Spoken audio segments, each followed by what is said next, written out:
मौत का आंकड़ा भी बढ़ता जा रहा है। अमेरिका ईरान जंग में अब तक 6 यूएस सैनिकों की मौत हो गई है।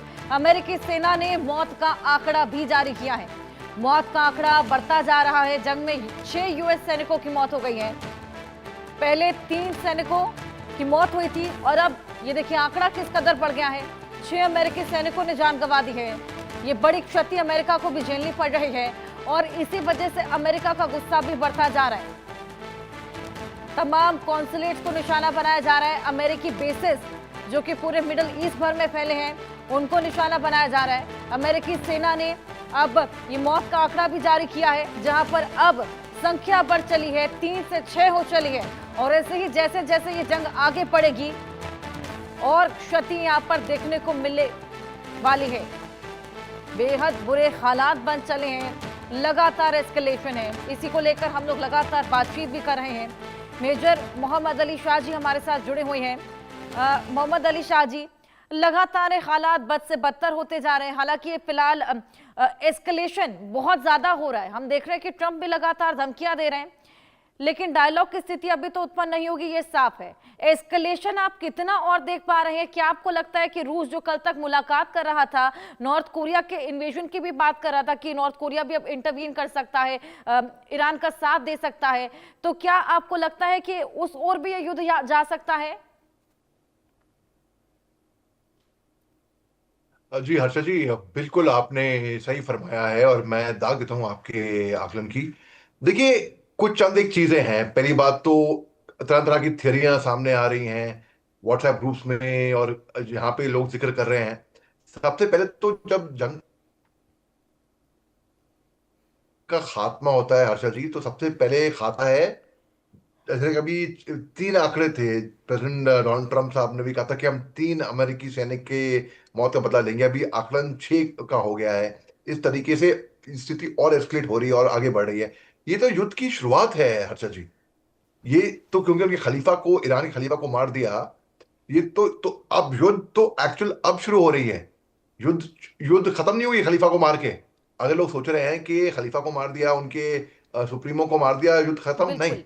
अली शाह रिजीम जी, चेंज कहाँ क्योंकि हुआ? आपने खलीफा की क्या मौत की ये बात अमेरिका का छेड़ी, मकसद था? तो ये एक था और मकसद तो सवाल मेरे मन में था। असैसिनेट कर देते आप।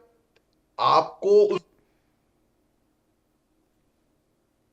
अली शाह हाँ जी, जी बोलिए। जिस तरीके से खamenei की मौत की आपने बात की, क्या ये इल प्रिपरेशन थी ईरान जी की? क्योंकि ईरान काफी लंबे समय से हमने देखा कि वॉर की तैयारी कर रहा था, युद्धाभ्यास कर रहा था, वेपनरी खरीद रहा था। तो आमतौर पर जब इस तरीके के जंगी हालात बनते हैं, तो जो सुप्रीम लीडर्स रहते हैं, जो भी टॉप पद पर रहते हैं, वो किसी सुरक्षित जगह पर चले जाते हैं जिसका मालूमात किसी को नहीं रहता। तो क्या खamenei को ये मालूमात नहीं था, या फिर ये इतना सटीक निशाना था कि सुरक्षित जगह का भी पता लग गया था, या वो वाकई मैदान पर उतरे हुए थे, फील्ड पर कमान संभाले हुए थे? देखिए हर्षद जी, नहीं देखिए, जब ऐसी बात होती ना तो हम, अभी जैसे कि मैं फौज में था, फौज में क्लियर ऑर्डर थे कि 2 ऑफिसर से ज्यादा ऑफिसर एक गाड़ी में ट्रैवल नहीं करेंगे। सिंपल, मैं जम्मू कश्मीर में, नागालैंड में, मणिपुर में, कॉन्फ्लिक्ट जोन में रहा हूं फौज में। क्योंकि अगर उस गाड़ी की कोई दुर्घटना हो गई, एक्सीडेंट हो गया, एम्बुश हो गया, आईडी ब्लास्ट हो गया, बूबी ट्रैप हो गया, तो ज्यादा कैजुअलिटी ना हो, आप एक जगह इकट्ठा ना हो सारी लीडरशिप। यहां पे ईरान की लीडरशिप एक जगह इकट्ठा होकर मीटिंग कर रहे थे। और इसराइल को उनकी location, pin point location, minute to minute खबर थी। उनको मालूम था कब, कैसे, कहां टारगेट्स उन्होंने लॉक कर रखे थे। बस सही मौके का इंतजार, बस सही मौके का इंतजार किया। सब लोग आए मीटिंग में, साथ ग्लोबल, उनके साथ ईरान के लीडर, उनके defence minister, commander in chief of IRGC, आप अयतुल्ला खुमैनी सुप्रीमो, आपने एक साथ ऐसा हमला किया, और वो भी बहुत सटीक तरीके से किया कि आप वहां पर, तो बिल्कुल आपने जो बताया कि it was actually, I would call it also carelessness, कि आपको पता है कि आप खतरे में हो। पूरी लीडरशिप एक साथ आकर जमा हो गई और इसराइल को खबर थी।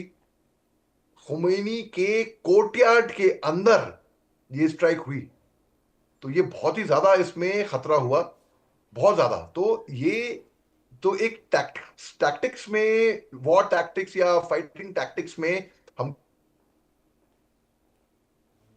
बताते हैं कि एक साथ अरे normal forget about war tactics, leadership भूल जाइए आप। बिल्कुल, जब वाकई ये इमरजेंसी की बेहद सिचुएशन बड़ी आती है, केयरलेसनेस मॉड्यूल भी रही, हमने क्योंकि करा देखिए ऑपरेशन दूर के टाइम पे, महज हमने 1.5 दिन की एक्सप्लेन जंग लोगों के को पता नहीं भीतर था ही मॉड्यूल उन्होंने होता अपने क्या है। सुप्रीम लीडर को आप गवा एक दिया, साथ कैसे कमर टूटती हुई नजर आई। वापस लौटूंगे आपके पास, लेकिन ईरान जंग के बीच में अमेरिका को बड़ा झटका लगा है। ब्रिटेन ने अमेरिका को बेस देने से मना कर दिया। ईरान पर हमले में अब शामिल नहीं होंगे, कीर स्टारमर ने कहा, लेकिन कल तक यही ब्रिटेन हम लोग को लेकर सहमति दे चुका था। उन्होंने कहा था कि हमारे बेसिस का इस्तेमाल किया जा सकता है। इनफैक्ट नाटो के कुछ और देश, जिसमें ब्रिटेन, फ्रांस और जर्मनी भी शामिल थे। अब क्या अगर ब्रिटेन ने अपना हाथ खींचा है तो क्या फ्रांस और जर्मनी भी अपना हाथ खींचते हैं, ये देखने वाली बात। लेकिन फिलहाल कीर स्टारमर ने साफ कर दिया है कि ईरान पर हमले में हम शामिल नहीं होंगे। लेकिन अगर ये जो तमाम नाटो के देश हैं ये इस जंग में शामिल होते तो वाकई ये एक वर्ल्ड वॉर में तब्दील हो सकता था और ईरान और भी कमजोर पड़ता हुआ नजर आता। अगर यहाँ से ब्रिटेन, फ्रांस और जर्मनी शामिल होते तो ऐसा भी हो सकता था कि नॉर्थ कोरिया और रशिया भी ईरान का साथ देता, तो इसका स्केल और कहीं ज्यादा बढ़ सकता था। ईरान पर हमले में शामिल नहीं होंगे, कीर स्टारमर ने क्लैरिफाई कर दिया है। कल तक हालांकि ब्रिटेन ने सहमति जता दी थी, लेकिन अचानक से अपना हाथ पीछे खींचा। इसको लेकर क्या वजह रही, इसको लेकर हम बातचीत करेंगे। लेकिन फिलहाल कीर स्टारमर ने क्लैरिफाई किया है कि अमेरिका को अपना बेस नहीं देंगे। अली शाह जी, क्या लगता है, क्या रीजन, क्या फिलहाल वॉर के मतलब जंगी मैदान में कूदना नहीं चाहते हैं, या फिर वो चाहते हैं कि जल्द से जल्द हमले खत्म हो? क्योंकि कल तक तो ब्रिटेन ने ये साफ कह दिया था कि हमारे बेसिस का इस्तेमाल कीजिए, ईरान के हमलों को रोकिए, ये बेहद जरूरी है। देखिए, पहली बात तो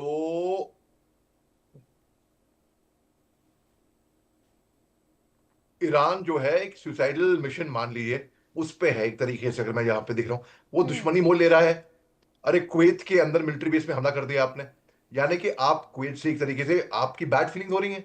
आपने बहरीन के अंदर हमला कर दिया मिलिट्री बेस के ऊपर, हालांकि आप कतर के साथ आकर रहे हो। अभी सऊदी अरेबिया जो कि सदर है मुस्लिम राष्ट्रों का, गल्फ का, वहां पर मक्का मदीना है, हेडक्वार्टर है वहां पे उम्रा करने लोग जाते हैं। है सदर बेसिकली, ईरान नहीं है सदर, सऊदी अरेबिया है। और आप सऊदी अरेबिया वहां पर आपने हमले तागे रियाद में अमरीकी दूतावास पे। मेरे फादर इंडियन डिप्लोमेट थे सऊदी अरेबिया में, रियाद के अंदर। तो वहां का पूरा एरिया जो बाथा, बिल्कुल। उलाया, सुलेमानिया, डिप्लोमेटिक क्वार्टर्स, अलखारिया, पूरा हमने देखा हुआ है। अब आप वहां पर अमरीकी दूतावास पे हमने देखा हुआ है कहां पर है, कैसा है। तो अगर वहां पर आप हमले दाग रहे हैं जो मिलिट्री के नहीं है, वहां पर कौन होगा मिलिट्री का? केवल डिफेंस अटैची होगा, और कौन होगा? अम्बेसडर बिल्कुल। होगा, दूतावास होगा, राजदूत होगा वहां पे, बस। और तो आप दुश्मनी मोल ले रहे हैं बाकी मुल्क से। कल एक जॉइंट स्टेटमेंट आया बिल्कुल यूरोप की बिल्कुल, तरफ आपके से, पास वापस आती यूके। हूँ, लेकिन इसी बीच एक बड़ा अपडेट दर्शकों को दे दें। ये